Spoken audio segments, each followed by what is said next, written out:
Hey, everybody. Welcome to this week's Fateless Podcast discussion. I'm going to be joined by Dane, Sham, and Dirk, and we're going to talk about some of the design decisions that are on our head right now and just kind of walk you through a casual discussion about some of the things that we're considering right now in relation to our big project. So, Dane, why don't you go ahead and kick us off about some of the things around Remnant 2 and some of the cool features that we were talking. Well, before he starts in on Remnant 2, I want to let you guys in on on why we're even having this conversation. I would say in the past 2 weeks, Dane has brought up the game Remnant 2 at least once per meeting, at least once per meeting. 2 or 3 times. Probably 2 to 3 times a meeting, if I'm honest. And we were all like, none of us had played it, and we're like, all right, you know what? Let's just talk about it, okay, Dane?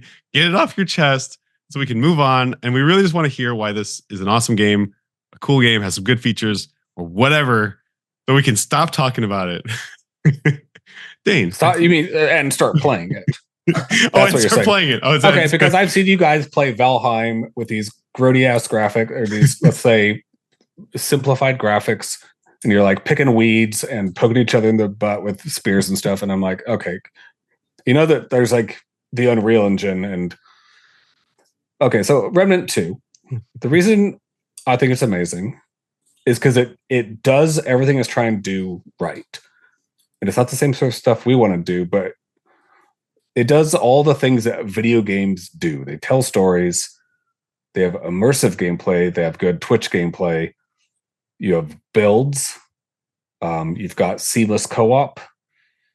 And you just have a cool little fiction to live in and have fun without being bombarded with microtransaction ads, seasonal passes, any of this stuff that sort of plagues modern gaming. It's in a very, very modern game that's very reminiscent of, I think, how we would all feel playing when you say like old games. Oh, just like how things used to be. Yeah, but how these things used to be like in Diablo 3. So not old. Okay. How things used to be when gaming wasn't so cynical is kind of how Remnant 2 feels. Okay. And it's pretty successful, right? Do we have some metrics on like how successful this is? I don't know. It's got a player base. I was gonna go full like Billy Bean, Moneyball, Oakland A's here on Dane. If you guys have seen that, movie, but let's hear it. Yeah. In the movie, there's a bunch of scouts telling him we have to sign this player because he's amazing, and he goes, if he's amazing, why aren't his stats good? And that's what I'm gonna say right now. If Remnant 2 is so amazing, why doesn't it have a player base? Why isn't it successful? Why does it have 2,000 people playing it? If it's so amazing, why does that happen? Back to you, Dane. Well, I haven't tracked those sort of stats because that's part of the cynicism of gaming. I don't know. It's got crossplay. If I play multiplayer, there's always other people joining, but I don't really care because I bought it to play with my brother and my girlfriend. What is it on? Because you're probably looking at Steam, I'm guessing, Brad. I was looking at the Steam. What's it on? Are you playing on PS5? I'm on PS5. And then you said crossplay, so as a filthy art director, I have a whole Mac ecosystem, and then my PS5 does gaming, right? I don't. That's just how it is. It is crossplay. So that's true, and that may be a good rebuttal. Maybe 95% of the players are on it console. Seems like a console game based on what I've heard about it. Yeah, it's the development team. So here's why I think it's also pretty relevant, because even though none of you have played it, so brilliant podcast. But you've all played Destiny 2. We're just like the viewers, okay? We're here. We're here you've to all play played the viewers Destiny, role. And you've probably all played Gears of War. Yeah. So Gears of War in its day was awesome. Yeah. I mean, it was the thing. And I mean, my brother opened a whole can of whoop ass? No, a gaming store that had like live competitive gaming, and it was basically based around Gears of War, because at the time there wasn't really esports at that point. There was just like local network, like LAN gaming, and Gears of War was so fresh. I mean, and now it's cliche, but at the time, is Dirk drinking cough syrup on like what is? No, we're not. They don't sponsor us. Don't hold it up. Yeah, what's happening?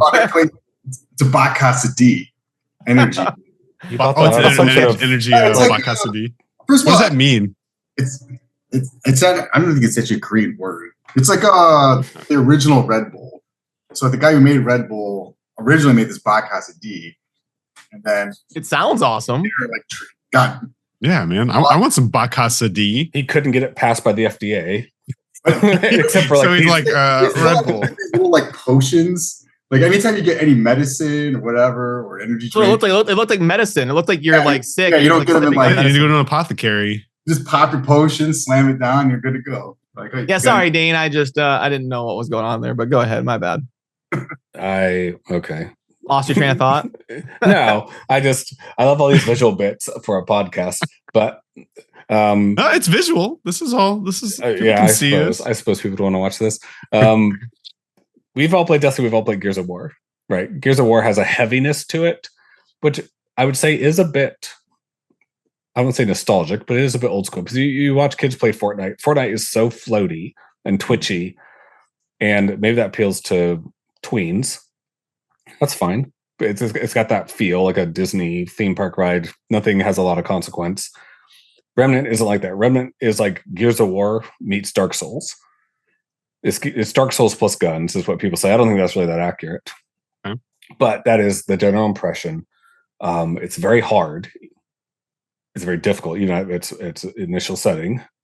Now, are we sure that this isn't like maybe you're getting a little older? You know, the FPS. Losing your I skills. didn't start at the initial setting. The reaction time's going down. We test Dane's reaction time live. I told. here. But it's the consensus is considered a difficult game, and it's utterly esoteric. There's no hand holding.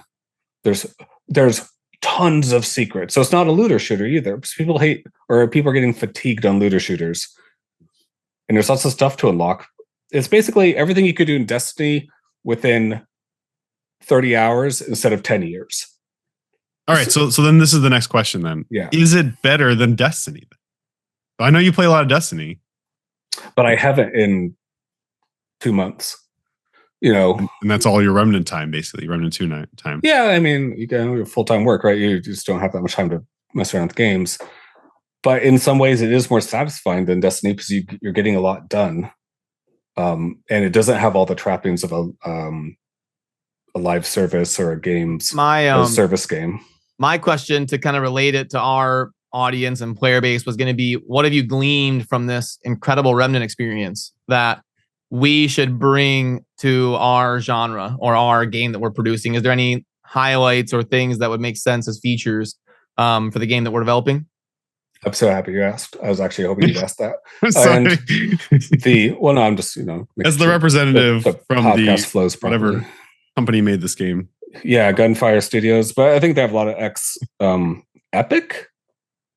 Oh. Like who made the original Gears of War? It's like Microsoft Studios. I don't know. I think it's Microsoft. I'm not sure. Yeah, I'm not sure who made But I it. feel like people from Epic were involved, and this could all be fallacious. Anyhow, it actually we brought this up in a narrative meeting not that long ago because I think it takes a interesting approach to narrative because we have people on our production crew that are super vested in linear video game narrative storytelling, and then you look at the Elden Rings and the Dark Souls, or just the flat out like Nintendo Mario stuff that's got either immersive or just like bubble world storytelling, or no real storytelling at all, save the princess, but there's like little vignettes built into the gameplay.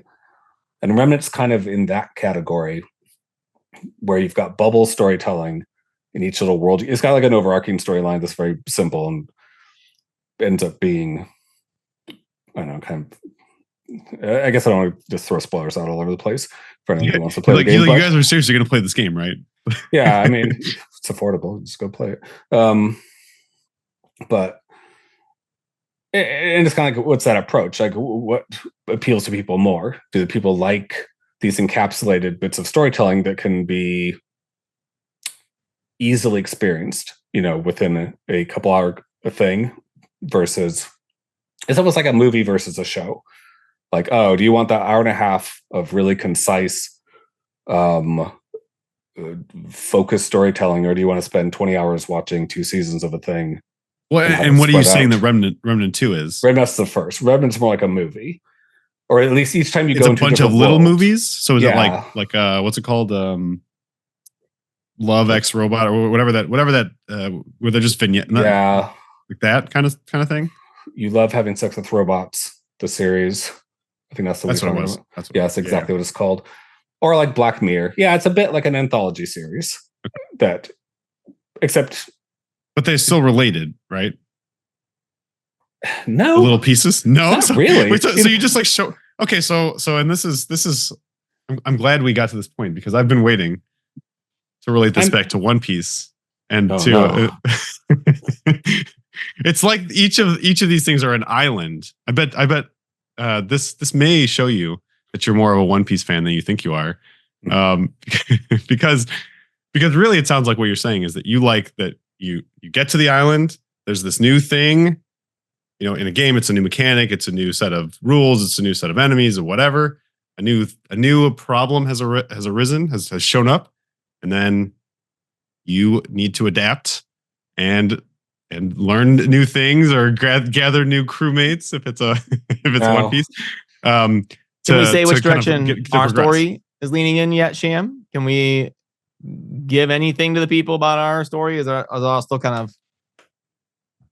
I mean, I guess we can. It's starting to shape up. I mean, I would say that it's not shaped enough that we would be like, oh, these are the 5 different points of the game that we can really fully describe. But we know that it's kind of like this myths and legends.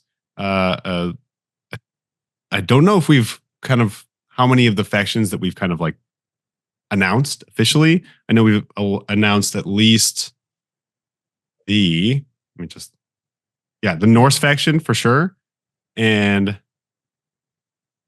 the Olympus faction. So we've announced a couple of the factions, but so just know that there's a bunch of factions, and what we're trying to solve for, and what Dane was kind of talking about is, is it going to be this very linear, like, okay, I was traveling with my group, I got some new people, I met some new people, and then I fought this, let's say, just a boss, and then the next area connects to what I just did, and it's just very linear. It's 1, 2, 3, 4, 5, or maybe what Remnant's doing, the islands approach, and maybe you have to describe this. You should describe this more. Yeah, I'm just making assumptions here, but so I think the way it relates to our game is there are islands that have self-contained stories, but I think of it, but there aren't actually new challenges.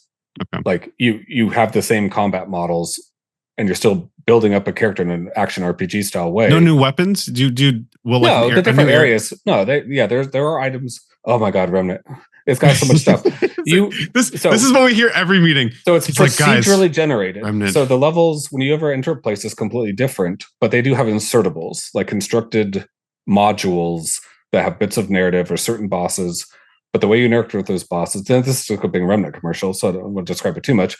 But there's lots of items. There's a lot of stuff you can get, much like in Destiny, where you have to go through a raid and get random drops and do stuff like this. In Remnant, it's more like you might have to kill the boss in a certain way, or you might have to have generated a certain type of level that has you encounter a character who you had a conversation with in a certain way, so that when you fight the boss and you kill it a certain way, you get a different weapon than you did the previous time you fought the boss.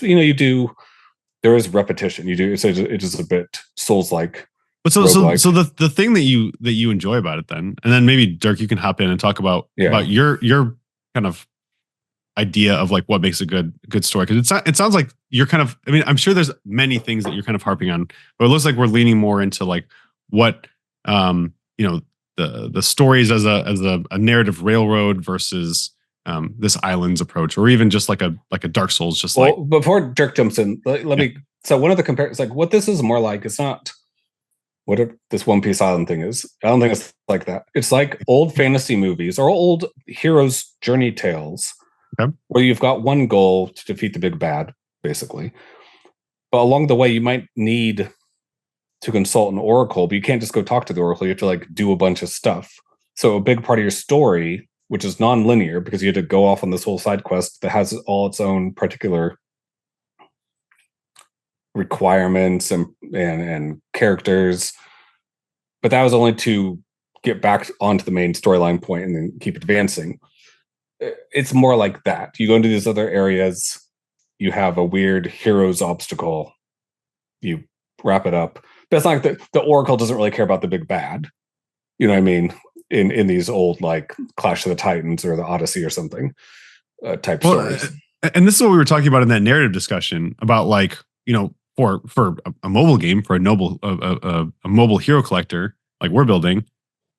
What, you know, I mean, I think we do know what's appropriate, but there's like there's levers that we want to be pulling, and there's like a certain amount of that we do want to have, you know, with some of the exploration things that we're going to be building into the game. Again, we can't go into some of the specifics because we haven't talked through some of that. But so, you know, that discovery and the exploration, I do think that is kind of one of the pillars of the game design in the game.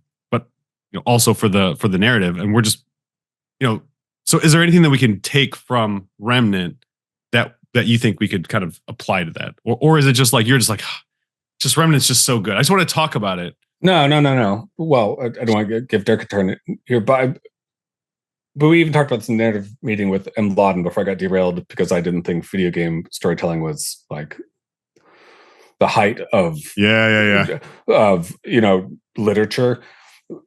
But, you know, he's a super smart guy and he teaches classes on video game narrative. So, you know, he's got a different take on it. In our game, we have all these different things happening and all these gods handling this sort of cataclysm, this thing where they exist in a deep non-god state, and they're all going to handle that differently. So the fact that, well, this isn't in the game, but as an example, since most people know about Loki, let's say like Loki set up shop somewhere and he's kind of like running a whole new thing, and you might have to, let's say, navigate the structure he's set up and go through his parameters to advance the story. And it's almost like a little theme park. You get to go in there. It's almost like an island or a bubble universe. And there might be lots of little things that are specific to him. But once you've done that, the other characters don't necessarily care about any of that. They're not involved. But it gives you a lot of freedom. Like a side quest. Yeah, it's like a side quest, but it's like a whole side world or island if you don't look at this one. It's like in Skyrim, if you join the Thieves Guild and you do their stuff, and then you join the Fighters Guild and you do their stuff. Yeah. I think stuff like that's appropriate because that allows people a lot of creative freedom in making cool player experiences without being tied to this like really structured narrative. Yeah, and also without being open world or, you know, like. Right. It's funny because I mean, like, I think like Brad with in Dragonair, I feel like you can kind of move. You can like pick when you do different things.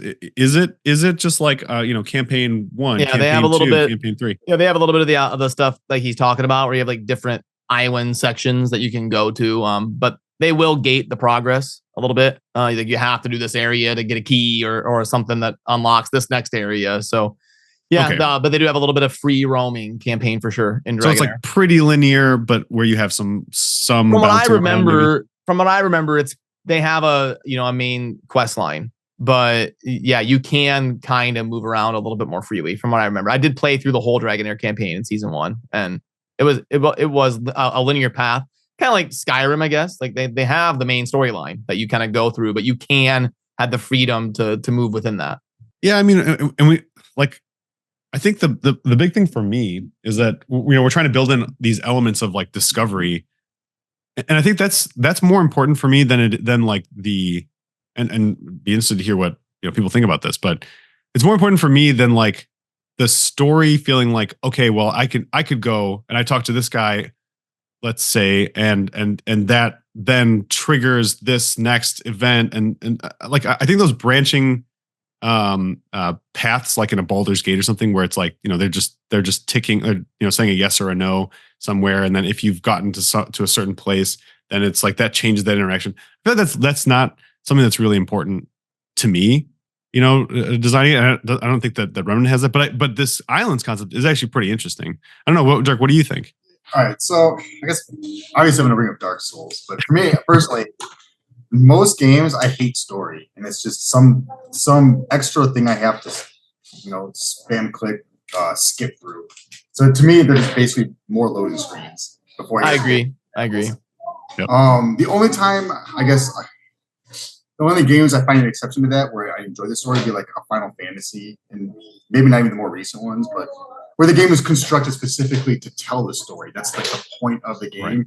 And the rest of the gameplay is just like you going down a railroad, and then you get some like fights in between the story, just, you know, to satisfy the itch.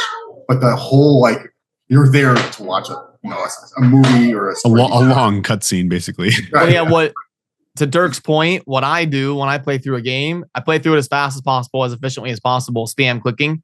And then when I'm, getting ready for bed or I'm whatever, I'm watching TV, I'll pull up a YouTube video of like lore explained, and then I'll watch the story. Like that's the way I do it. I blast the game, and then I just watch someone break down the lore for me. You know what? One of the things, and you might be about to bring this up, and I'll pass it back to you in a second, Dirk, honestly. But one of the things that I've been thinking about, and this is one of the points that Mladen brought up that I thought was a really good one. He's like, in gaming, it's a really challenging thing to think about for us from the perspective of a story, because with a book, like I just write the book and I write my story in order and you read it, and I'm not going to keep retelling you, hey, this is what we're doing, this is what we're up to. Remember, like, this is what you don't do that. If you forgot what too bad, go back and read a couple of pages. Whereas in a game, you might be coming back every single day, right? Or you might be coming back like once a week, or you might have taken 3 months off and you've come back. And like, you need to kind of, with a game, to allow someone to ever come back to it, which typically we want people to come back and keep enjoying the game. You have to build in like these clean ways to catch people back up effectively. So because we're not like super story driven, I think that what you guys are saying is totally true. Most of the time, most of the player base will probably just go click, click, click, click, click, click, click, click. And I'll pass it back to you in a second, Dirk, because I think what Dark Souls does really well, it's just like the setting and the little tidbits and things that you find around, like in the environments, or what the characters say, or maybe little lore snippets about, an individual character. That's what really tells the story. And granted, we want to have like a through line. There is a through line for Dark Souls as well, where it's like, oh, this thing is happening and you want to kill the big bad and steal this thing back, or whatever it is, right? But, and that's what we'll have as well. But it's almost in some ways less of the focus, I think. What do you think, Dirk? Actually, it's kind of interesting you brought up like the idea of if you step away for a while and go back to it. Like I didn't watch One Piece in years, went back to it. I'm like, I think I got to start over. I forgot what was going on, I forgot all the characters. And the same is true about like if you play an RPG, like for the story. Like if you're like 2/3 the way through Final Fantasy and you don't play for like 3 months, you can't just like go back to it. You have to just start over. Because they're speaking in like code, in like a different language. You're like, what? Wait, what is this again? In a game like this, you definitely want someone to just feel like come back at any time, not feel like they got to start over the loss. That's why to me the story is almost like it's a checkbox you have to include in the game just so you can call it a mobile RPG. But I feel bad. But the setting is super important, though, right? Don't you think? Yeah, the setting, yeah. So what I do appreciate, like in Dark Souls, is there's like pretty much no story. Like at no point would you ever go back to it and be like, oh shoot, I totally forgot what was going on. You might like, who did I go like kill again? But there's no like story you're gonna forget. But they built like a really lore rich world.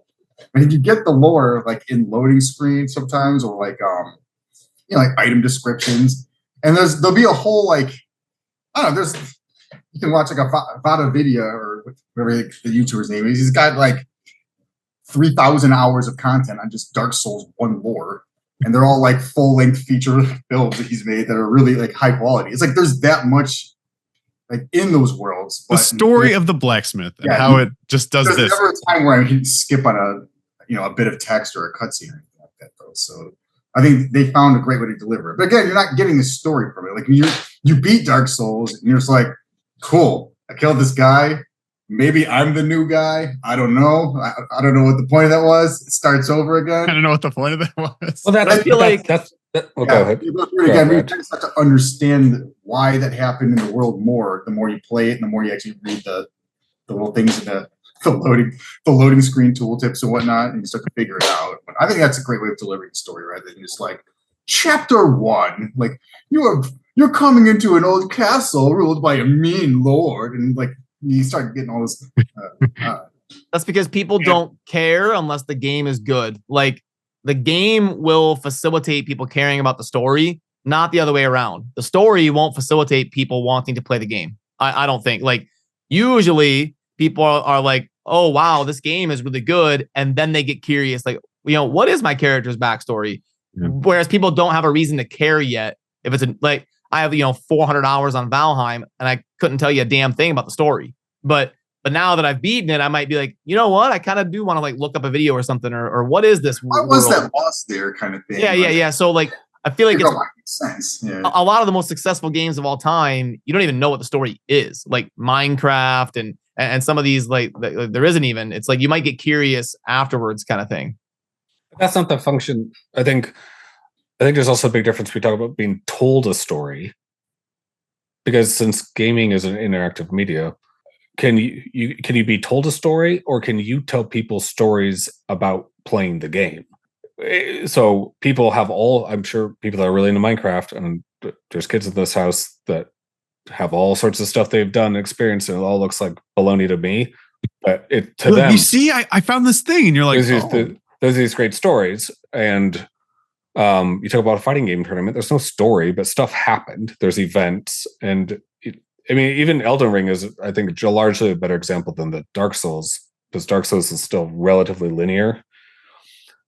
Elden Ring is more linear than it seems, but it is one of those games where I've got it and I come back 3 months later, I'm like, I don't know what I'm doing at this point. What's happening here? because some of the storytelling is like, oh, I need to get this item to do this thing, to talk to that person. And if you lose track of those threads, it's really hard to pick it up again. Well, especially if that's the point of the non-linear, right? You don't actually know where you are in the story in some ways. Like they have, and a good game will give you those clues, right? They'll say like main story, what am I supposed to be doing? This I'm supposed to be doing this thing. Cool. Wait, maybe you're able to mark the map or whatever. But but with a linear storyline, and I think for something in this genre, it is nice to just be able to like, well, I'm on chapter. Dirk, I'm on chapter 13 of I'm in a castle. Like I don't think we're gonna have any castle in that. But yeah, I'm on chapter 13, and you don't need to necessarily repeat these things, because like I think that's you're making a really good point, that the story isn't necessarily of what the characters are doing in the story isn't that even that important. It's more about like what happened. Okay, I pulled a really crazy character. I made a really cool combination of team that did this cool thing. I was able to defeat this other player with a janky meme team. Like those are the things that people are come together in community around. And I'm not saying, and I think that Brad's point is actually a really good one, that it's not about like most people, you need people to be invested in the game before they can care about the story, at least in this genre. And I think like Dirk was, with the Final Fantasy shout out, that's a great call, because like, well, what do you play Final Fantasy for? What do you play, FF16 for? I guess the action combat is kind of cool, but you're playing it for the story. That's it. Well, and think about, when do you get excited about learning about a champion?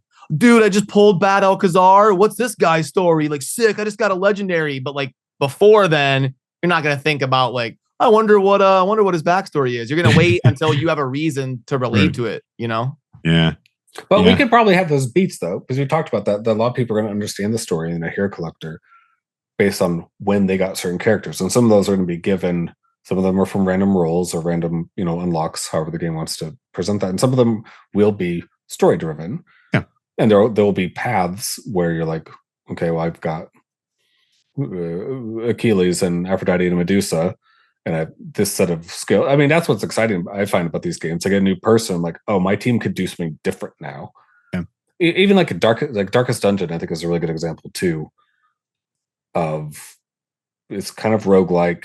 I mean, it's absolutely roguelike, but not in the really old school sense. Yeah. But there's a lot of just built-in storytelling that happens through your gameplay. And the hero collector is not quite like that, because everything is pretty permanent. All your games are cumulative because you're trying to advance an account and build your stuff up and take on new challenges. But I do think people will, if they're talking to, it's like I think one thing you have to think about for all games, especially a game like ours, is like if two players are talking to each other about their gameplay experience from a new account till 6 to 10 hours in, what are they going to say? What are they going to talk about? What have they done? How do their experiences differ? Well, we can tell you right now. I'll say what it is, right? What champions did you pull?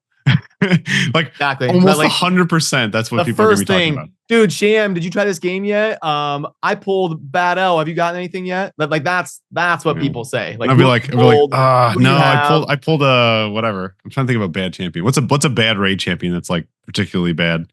Everyone kind of hates to in what? Like raid. Like Manaya. There you go. So what do you call it, Manaya? Manaya's got some uses, right? If you have it's just a terrible champion to pull early game. That would be I could break it down why, but like her heal, it doesn't scale with her gear. It's just a flat heal of like 10k, so you can't really like scale her in the end game. It's not like based off of 30% of this champion's max HP. It's like though for your arena team, like it takes forever to kill Manaya. Well, especially if she's with Coronar, Manaya Coronar, it's like that annoying tandem. Yeah. So it's like sometimes it's a good defense in the sense that like the people looking at your team are like, do I want to spend like 7 minutes fighting this? It was decent. Coronar is so fun. I forgot about Coronar. It was decent in 2020, but it's been power crept in the last 3 years for sure. Well, I was gonna say it'd be a really funny one because that's one of those things where let's say I did pull Manaya, I might be like, dude, it's like this, it's a huge heal, it's ridiculous, and you're like, you know a little bit more about it, and you're like, well. Maybe do a little re-rolling here. I don't know how you feel. So not going to carry your account. That's a topic. That's a topic for a podcast. Re-rolling in mobile games. That's a big one for us to discuss at some point. I don't know if I like your emphasis on the that's as though the current topic is a good topic for a podcast. I see what you've done.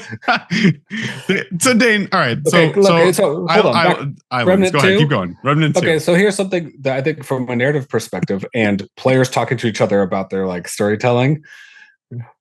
I'll join. So they have all your campaigns are instanced, and you can re-instance your campaigns.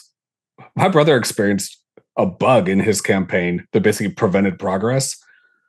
And he just had to re-roll that campaign, but he kept all stuff. Wait. What do you mean? You mean like the different islands, kind of? Is that what you're saying? No, you have one continuous story, but the way you move through it is somewhat randomly generated.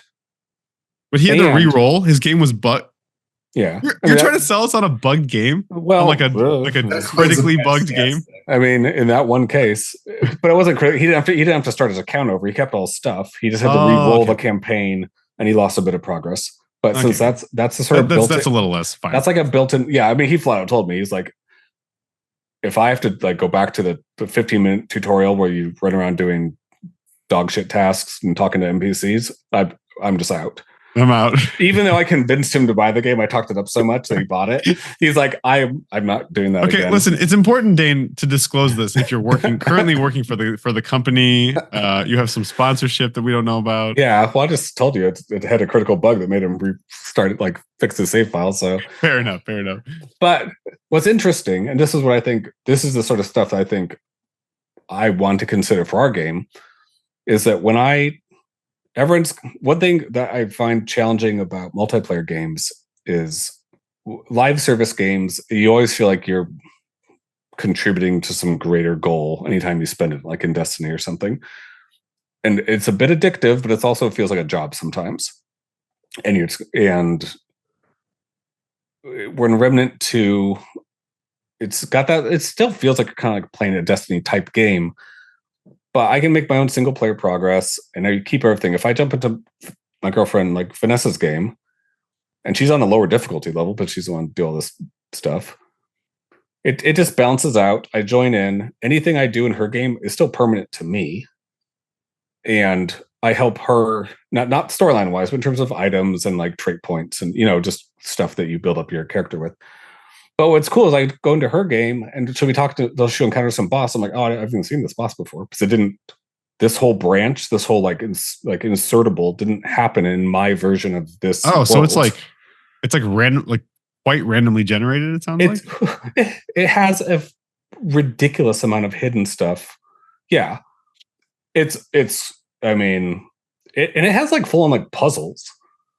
That like jump puzzles or like like logic puzzles, and not like Resident Evil puzzles. Like, oh, here's a box I need a key for, and you look 2 feet to the right. Here's a key on the desk. Yeah. Not idiot puzzles. Like they're like legit puzzles that use context clues and environmental exploring.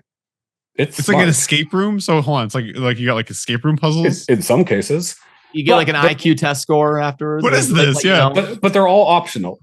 So if you just want to shoot stuff from point A to point B, you can do that. Oh, so it's like Hitman, where it's like I could sneak through the shadows and never kill anybody, but I'm probably just gonna murder. I'm just gonna walk in and start like. But then you won't get all the items, and you won't get all the stuff, and you'll limit your building. Okay. But I think the narrative point that I'm trying to make is that the fact that I go into someone else's game, which would be pretty boring, because she's on an easier difficulty and I've already done all that stuff. I'm like, oh, but I'm actually getting new items and seeing stuff I haven't seen before. It felt really fresh. I'm like, oh, that's so cool. And you know, you played enough, you see how all the gears and the cogs work together. You're like, okay, I get it. I see what they've done. But that doesn't mean they didn't do a good job. Yeah. And that I'm still super willing to jump in her campaign whenever she wants to do multiplayer. Well, and how's the longevity? That's the next question. And this is an interesting one because this is not. I don't think it's designed as a live service game, right? So this is, yeah. But it has expansions and stuff. How long? What's for my whatever $30, $30? This is a sales call. Come on, man. You don't even have your numbers here. For Brad or me? No. For you, that's always on me. I mean, $30, right? $35, $40, whatever. It's probably $50, but you can frequently goes on sale at a Christmas. So normal video game price, but then is this like a 50-hour experience, a 10-hour experience, a 100-hour experience? I think there's people that put like 600 hours on it, like streamers and content creators. Because you can really, really optimize your builds and do disgusting stuff near the end. I can't imagine the average player doing that. Is there PvP? No PvP. So the only and can you turn against your allies? Weirdly enough, okay, it's funny you say that because playing something like Destiny with no friendly fire, except when someone walks right in front of you while you shoot a rocket and you kill yourself. Yeah. This game has friendly fire, which means you have to and I actually kind of liked it. I'm like, oh, we actually have to be smart about how we position ourselves and what abilities we use. So all these huge giant fire cyclones and stuff you can make. If my brother's in there doing melee stuff, I'm just like, oh, it's fire time. He's just fuck right off with that. Dude, come on. You're killing me. What do you, yeah. So there's not PvP intentional. So Brad, I think I can tell you why it doesn't have as many players on Steam right now. It's because they all went in there were like, yeah. And then everyone that wanted to play Melee was like, this game is a disaster because I'm just running in. All the spellcasters are nuking me. Yeah. And putting in 1,000 debuffs. But the storytelling is I think more than anything, because nothing else really lines up with our genre of game except its approach. One, respect to the player. It's just a cool experience without trying to milk you for money too much. I mean, there's expansions, and there's only had an expansion so far, and even that one's kind of The Steam model is release a $10 game and then do $25 DLCs. That's the Steam model. But this, I mean. And another cool thing actually is that Magic Media, the company we're working for, actually did some work, on Remnant 2. But do you know where it launched? Is it an Xbox? I mean, it's cross-platform, but did it just launch across, or was a Steam an afterthought type of deal? Because for Raid, for example, Steam was basically an afterthought. Some of these games as they launch, where did this launch? Do you know? You're asking me or Brad? Or I don't. Whose podcast is this right now? I don't know. I don't know where it launched. It's not that new of a game. It's your show, Dane. I thought you did all the prep. It launched a year ago. I assume it launched on all consoles and PC, because most people I see are playing it on PC. like streamers, because they got the rigs, they need to do it, but the people on okay, well actually that's a good measure. Is it get so you said it launched a couple of years ago or whatever, but maybe a year ago. Is it does it have like decent numbers of people on Twitch, or is it like where do you watch your content? Is it YouTube? Well, you know how the algorithms work. Once you look up one thing, you start getting fed find all the best there's YouTube, because it's like, oh, you know what gets you? My brother said this too. He's like, you start playing and you'll click, even though you know it's bait, you'll click one of those videos that like 10 things I wish I knew about before I started playing Remnant 2 or any game. And you know what? But the problem is some of those things are really helpful. Yeah, because you watch it and you're like, this was clickbait, but damn it, I'm still going to click it. The algorithms are the worst when you live in a duplex, because my Amazon will recommend me like women's clothing as soon as I sign in, because I live in a duplex and my neighbor is, a woman, and whatever she's looking up on Amazon, it starts recommending me. Are you using the same? Is that how that's supposed to work? I don't think that's how the algorithms work. If you want to tell us something, Brad, this is a safe place. There's nothing like that. It's super weird. Those your shoes right now. Trying to like warm him up to the idea though. Like, I heard you're going to San Francisco soon for GDC. That's true. Yeah, I'm warming up. It keeps pushing the idea. Like, think about downstairs. If you're using the women's, they're getting a lot of women's clothes, don't you? Yeah, why not? But also, how many people do you think use the Raid Shadow Legends Steam client? Just off the top of your head, how many people do you think use that? 0. Everyone's probably too ashamed to have their Steam friends. I think it's. Are we talking about concurrent players? Friends. Concurrent players. What do we get? Yeah, highest like peak concurrent last 24 hours. All right, so this is going to be. So everyone's got out of the three of us have to bet, and then. It's Price is Right rules. Concurrent is in the last. Price is Right rules. I'm gonna go 3,000. 3,000 from Sham. Lock it in, Dirk. This is the price of the Price is Right. You got to get as close as you can without going over. Sham, would you like to amend? I'm gonna go like 700. 700. 700. Wow. Okay. So it's basically no information whatsoever. I'm just gonna say $1. No, come on now, Dane. If we're doing the Price is Right rules. He tried to Price is Right. Yeah, no, but it's gonna bite him in the butt though. If this is hold on. This is no overs though.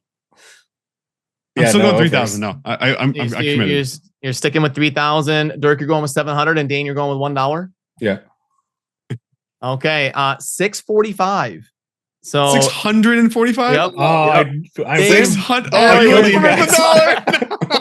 Like that prize. You were definitely the closest, but you were Prices Righted. Yeah. That's the rules. Wow, that's crazy though. Because everyone sees what the Plarium map, I assume. So is that? But they also released it like 5 years down the road. It's like, by then everybody either uses the PC client or mobile. Like, I don't know. Yeah, exactly. But Dragonaire's also wasn't super successful. Sorry, it's like a side tangent. But Dragonaire's Steam client also isn't. I think it's like 1,000 people a day that use the Dragonair. Well, it's not the genre for Steam, if I'm just honest. Like for me, Steam, it's like where all like my fighting games and stuff are. Like indie games, stuff like that. Yeah, even like 1,000 to 2,000 people a day use Dragonair. Like my serious games on Steam. So I have a lot of friends on Steam. And if they saw me playing like Raid Shadow Legends, they'd be like, "What the hell is this?" I thought you were and I'd be like, "Guys, it's like dude, it's the worst. It's the worst because like I'll be playing Age of Empires 4 and I'll lose and they'll be like, "Go back to Raid, you scrub." Yeah, exactly. I look like a casual. But the funny thing is, like these games, like we have like full spreadsheets with like 14 different tabs just to figure out like the turn meter on like a single little thing. Like they're so deep and complex, and it's not Twitch, but there's a lot that goes into that goes into it. It's just funny that it's kind of got that air, That's because it starts with a mobile game, so like all mobile games are automatically casual, which is moving. That's shifting quite a bit. I think it's like not true anymore. Yeah, but it just has that stigma. Was it ever true? I mean, because if you talk about Fruit Ninja or something, or whatever that's called, or like Flappy Bird, obviously casual. But Puzzle and Dragons, Terra Battle. Flappy Bird was not casual. That game was tough as hell. It was hard. Yeah. True. Flappy Bird got intense. But a lot of these games have that super grindy Korean mindset of like Korean MMOs. Like Puzzle and Dragon is hardcore. Not for maybe the first 10 hours, but if you they ease you in. They give you a taste. They're like, look how strong you could get. Yeah. And you're like, Genshin Impact. Okay, if I just you guys played that? Which one? Genshin Impact. That's big, right? I played a little bit. of Genshin. Genshin Impact is massive. It's arguably the biggest game ever in like the mobile RPG champion collector space. Yeah. And I it's pretty fun to start with. It's a little frivolous, but I haven't played it long enough to know, but I assume it gets hardcore later on, and also the stuff you want is extremely hard to get or really extremely expensive. Yeah, if that's the model. But they made a really good game first, like really cool animation and graphics, and like cool like JRPG kind of like team synergy battles.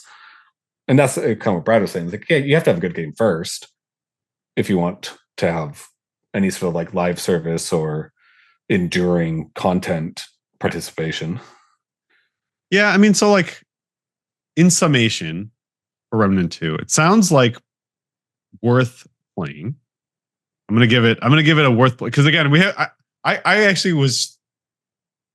went out of my way not to look up anything on Reddit. I just wanted you. Why to are you holding up poker chips right now? Are you all excited about our poker tournament coming up? Or I'm always ready for the poker. Always ready. No, because he just hides them in his sleeve.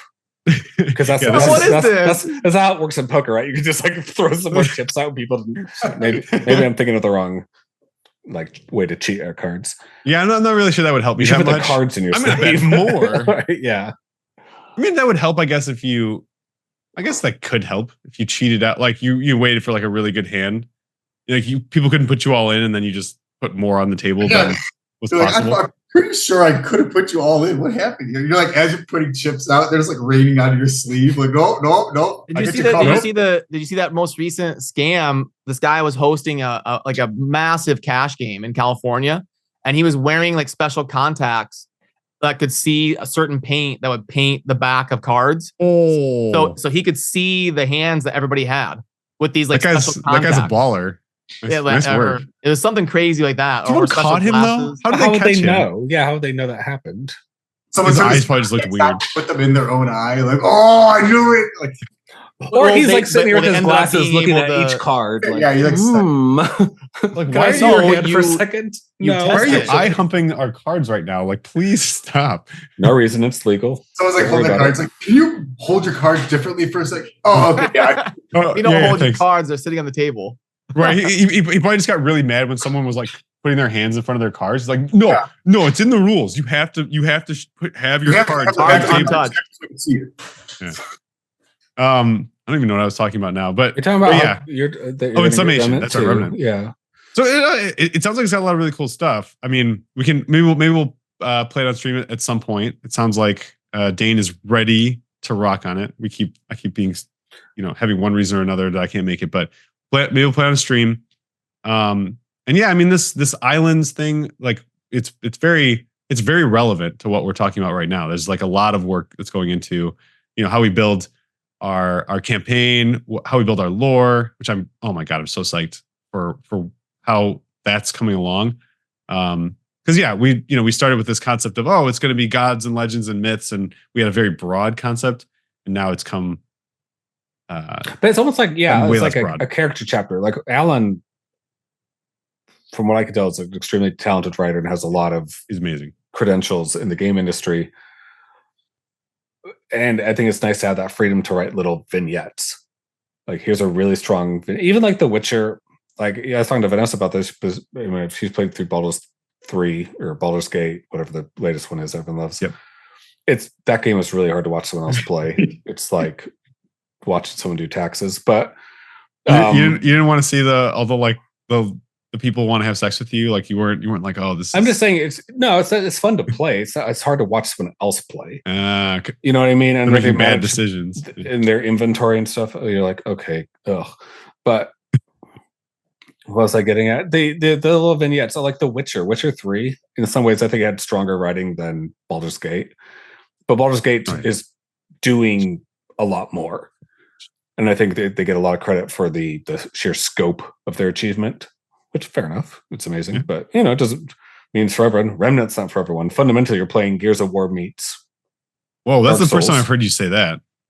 No, you're spending all your gameplay is third-person shooting. So you have to like that Gears of War heavy Does it guy. have the side shuffle into the wall thing? The one thing, okay, it doesn't have that would be better is more like contrived half walls all over the place. That's what I. If it's if you said it Gears of War, doesn't that's all have I'm the thinking Gears it is. move where you reach over the wall and just kind of spray bullets and hope it happens. It does have like you can duck above half walls, but none of that really matters because you're casting like spells and stuff. So, and you've got and you can have a dog. Oh no, that's too risky. If my partner can accidentally kill my dog, no man. They'll do it like Fallout 4, where you can like only injure the dog. Oh yeah, or if my dog's invincible, fine. If my dog is like literally can just like kill any boss, survive, then I'm good. No. If you want, gameplay stories. Remnant 2 has this boss that's just a series of giant cubes that move along these tracks. It's like a puzzle boss. And Vanessa's good at puzzles, and I am not. Or I probably would be. I'm not interested. You have to shoot to different sides of these cubes, and they all move in different ways. If you shoot a side, it creates a big crater in this giant cube that would otherwise crush you, that you can now stand in, and it'll when it like flips over and yeah. Okay. But there's a sequencing to it that you can figure out, and this is a very divisive. But people either love it or they hate it. Because it's not really a combat boss, it's a sequencing. You figure out. You still have to like be quick with your aim and stuff. It's like the chess boss, Dirk, from Incarnate.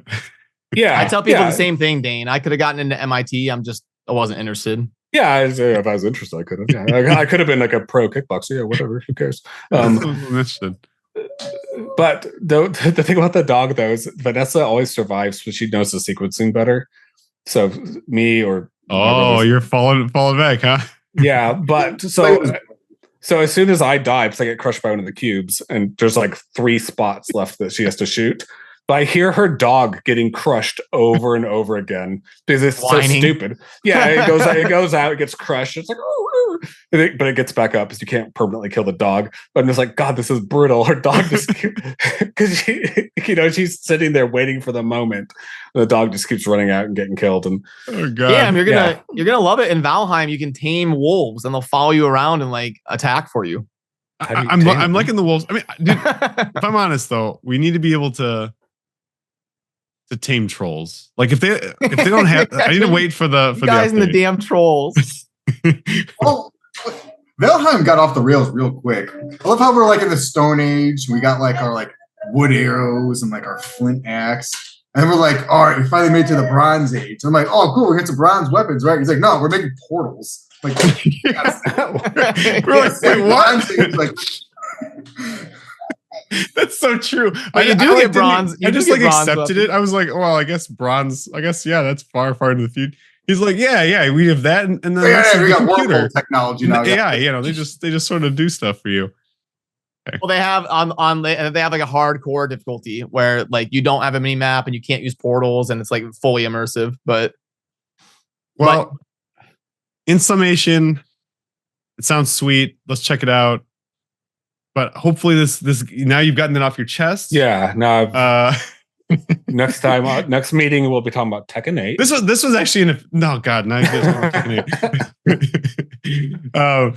This was more just a production efficiency podcast. We really needed to grease the wheels on the pipeline. So we really appreciate you guys coming and chatting about it.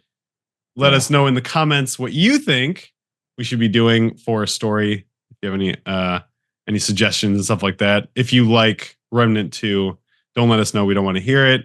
But yeah, Brad, get us out of here.